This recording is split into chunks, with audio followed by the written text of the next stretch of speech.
All parties in the matter of Curtis versus Douglas. Step forward. McCara Curtis is suing her ex-boyfriend, Matthew Douglas, for damaging her Dodge Charger when he drove it drunk. Matthew says he only got behind the wheel because McCara asked him to go to the store. Miss Curtis, the defendant was your boyfriend about a year ago. I don't know when he stopped being your boyfriend, but about a year ago you said that after a night of drinking and partying, you came home and you threw him out. He took your car without your permission, crashed it. You want him to pay for the damage to your car. Mr. Douglas says he was, in fact, a little inebriated that night. He took your car because you asked him to go on an errand. Is that right, sir? Yes, ma'am. And he crashed into a solid object, either a wall or a pole. He said it was really your fault. You shouldn't have asked him to go out and get anything because you knew he had been drinking. That's your defense. Yes, ma'am. That's ridiculous. I mean, I look at her complaint, and her complaint is equally as ridiculous because she says that you had gone together. She told you to leave because you had argued. I don't know how you expected him to get home when you threw him out. How did you expect him to get home? He can either find a ride or walk. He can find a ride. And what time was it that you got home? It was about 2 o'clock in the morning. So you wanted him to find a ride from whom? From anyone. Is there something wrong with you? No. Listen, I don't believe her.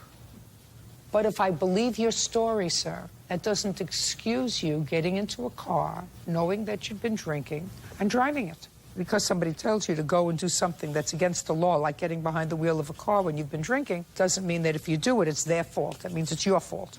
Got it? Perfect. Understood. Now, my question is, where have you been for the last year? This happened, according to your complaint, October of 2010. Correct. I kept trying to collect the money from Matthew via text. He kept saying I'll get paid within the end of the month. Well, show me. Show me all of that stuff that you've been texting to him since October of 2010.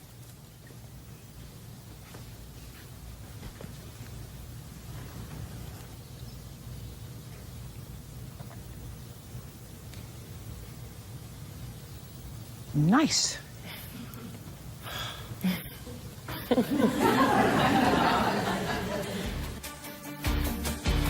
Judge Judy continues in a moment. How did this happen, Mr. Douglas? Pulling out of the back of her parking structure. It's a little wall. Try to back out, clip the back end. Okay. What was the damage to the car? I had two different damages. One is for the rear suspension. Total damages were $665. Then I have an estimate for the body repair work for $850. Okay. How much did he pay you? $150 in 3 payments. Okay. She said you made payments to her in the amount of $150. I probably gave her a little bit of money, but it was for no car payment. It was probably for like nails or groceries or something. I did give her a little bit of money, though. Was it for the car or something else? I just gave her money. Honestly, it wasn't for no car. I didn't feel like I owed her any money for no car. So let me understand this, sir. She has estimates to fix the car for $1,400. She says that you only owe her now $1,250 because you already gave her $150. So is what you're saying to me that you never gave her $150 for the car? Like I said, it was just sporadic times. I just give her money. No, Mr. Douglas, I just want to understand what you're saying to me. You start with the premise that I am going to find that you owe her for the car. Do you owe her $1,250 or $1,400? $1,250. That's what I wanted to know. It's easy. Judgment for the plaintiff in the amount of $1,250. That's all. Thank you. Parties are excused. You may step out. Judge Judy continues in a moment. And on the next Judge Judy. Went to a party. She gave me the keys afterwards to go to the store for her. No, I was asleep, so he might have been getting party favors for himself. Went to the store, came back. She said, "You all right?" I said, "Yeah, car's okay." I heard it by the shaking apartment building. A little bit messed up, but He ran upstairs and said, "Don't be mad." she wasn't screaming. She was all right. We went down and looked at the car, and it was smashed. Actually went back to sleep.